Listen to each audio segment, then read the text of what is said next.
Près de chez moi se trouve la rue la plus absurdement nommée au monde.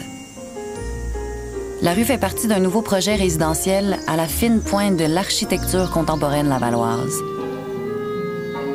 Les maisons sont donc rigoureusement identiques, sauf pour la couleur de leurs briques, où toute la fantaisie des propriétaires s'est lâchée lousse. La rue s'appelle Fernando Pessoa. Bon, c'est peut-être un peu méprisant, mais je suis prête à parier que la plupart des gens qui vivent ici ont aucune idée de qui était ce poète portugais du 20e siècle, à l'imaginaire trépidant et à la soif de liberté éternelle.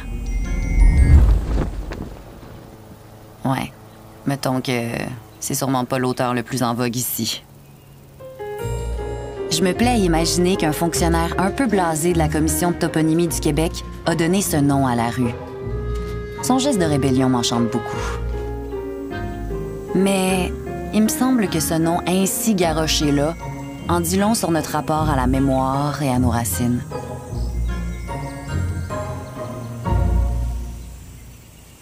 J'ai donc commencé à prendre des notes.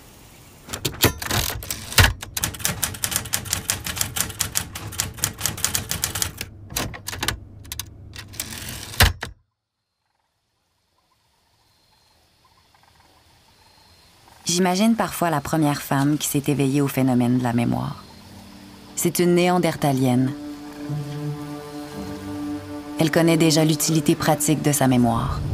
Elle se rappelle chaque soir comment allumer le feu et se souvient du chemin qu'il faut prendre pour aller cueillir des baies, par exemple. Mais voilà que des images sans aucune utilité pratique surgissent de son passé. Le visage de son ennemi, des impressions de son enfance, une pierre lancée qui a transformé la surface d'un lac tranquille en une série de cercles parfaits. Au fil du temps, on s'est doté d'un attirail technologique tellement vaste afin de ne plus jamais laisser une information se faire emporter par le feu, la négligence ou l'oubli. Il est maintenant devenu quasi impossible d'oublier. En fait, les experts disent que la mémoire est de plus en plus extérieure à nous. C'est une note, un courriel, un recueil de poèmes, un album photo, une recette de grand-maman, ce tiroir-là, les milliards de pages de toutes les bibliothèques du monde.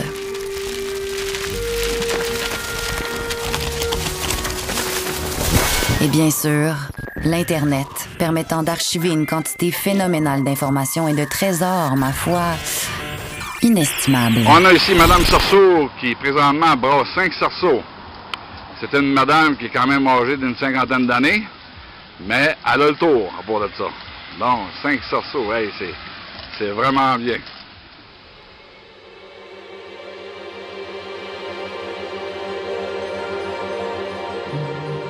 Dans un monde où nos traces sont de plus en plus conservées, il peut devenir hautement souhaitable de ne pas en laisser.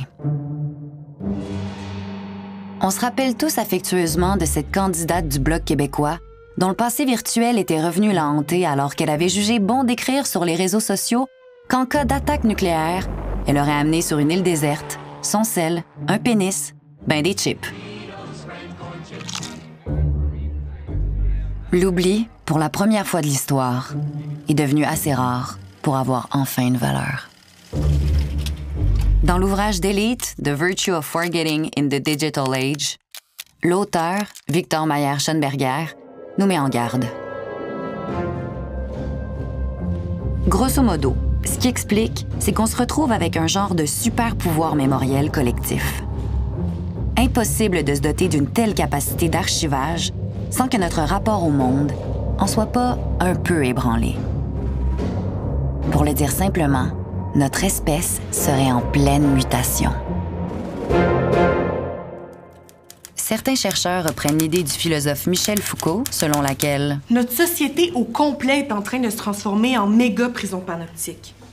Ça a été imaginé en 1780 par Jérémy Bentham.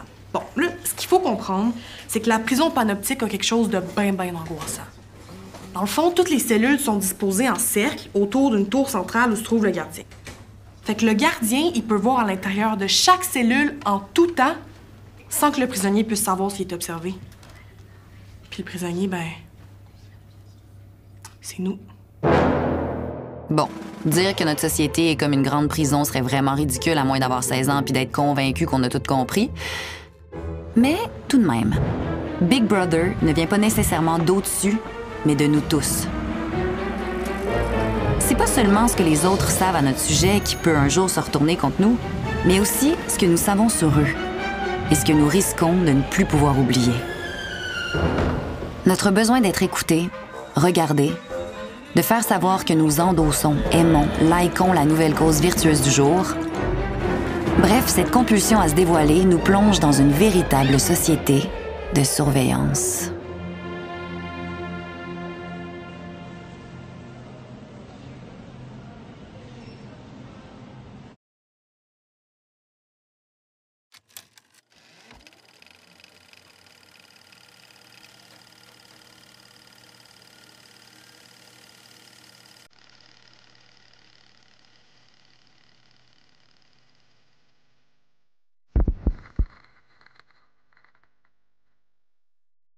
Alors que le passage de nos vies semble de plus en plus documenté, archivé, que notre mémoire est désormais logée dans un cloud acheté en rabais sur Amazon, je me pose une question.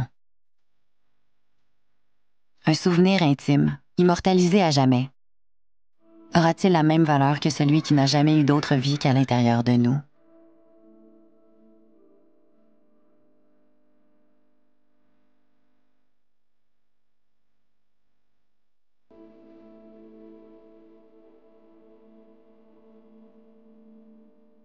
À y réfléchir, peut-être tentons-nous de tout mettre en place pour que nous soyons littéralement inoubliables, à défaut de l'être vraiment.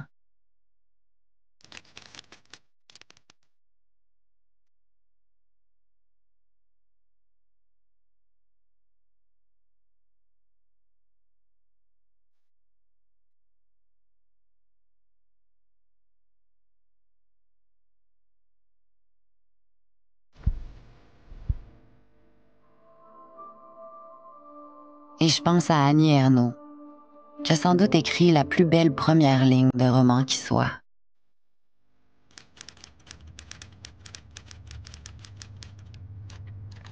Toutes les images disparaîtront.